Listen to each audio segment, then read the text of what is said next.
السلام علیکم ورحمۃ اللہ وبرکاتہ. ناظرین، استقبال ہے فکر و خبر اسٹوڈیو میں. میں رضوان احمد ندوی ملکی اور عالمی اہم اور خاص خبروں کے ساتھ. تو ناظرین، خبروں کی تفصیلات سے قبل ایک نظر ہیڈ لائنز پر. بھٹکل میں فرنیچر اسکیم کے نام پر بڑا مالیاتی فراڈ. گلوبل انٹرپرائز کے مالکان کروڑوں رقم لے کر غائب. شہر میں ہلچل، پولیس کی تفتیش جاری. نیو یارک کا تاریخی فیصلہ، زہران ممدانی بنے پہلے مسلم میئر. اسرائیلی لابی پوری طرح ناکام.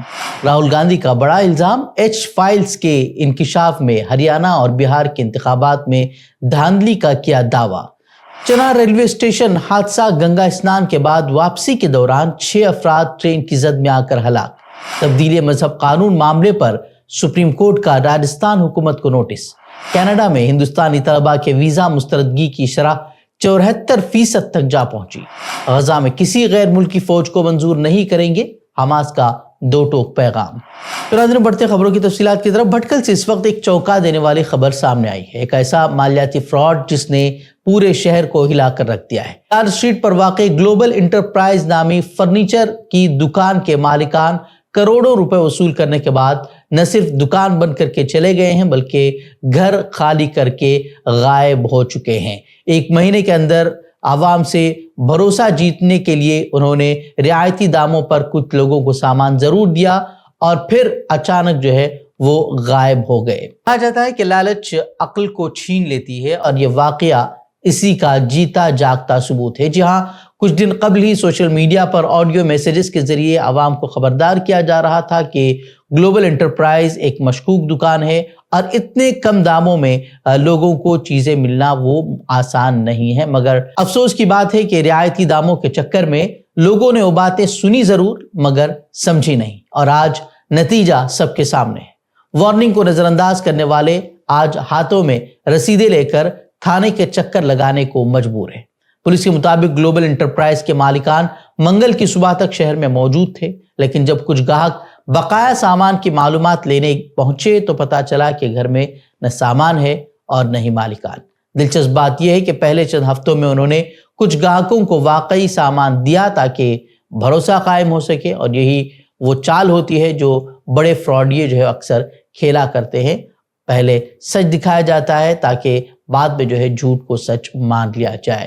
وہیں سرکل انسپیکٹر دیواکر نے تمام متاثرہ گاہکوں سے اپیل کی ہے کہ وہ اپنی رسیدوں اور ادائیگی کے ثبوت کے ساتھ بھٹکل پولیس اسٹیشن پہنچے تاکہ مکمل تحقیقات ہو سکے اور یہ پتہ لگایا جا سکے کہ مجموعی نقصان کتنا ہوا ہے. تقریباً 7 کروڑ کے نقصان کا تخمینہ بھی لگایا جا رہا ہے، لیکن اصل جو تعداد ہے وہ پولیس کی تحقیقات کے بعد ہی سامنے آئے گی.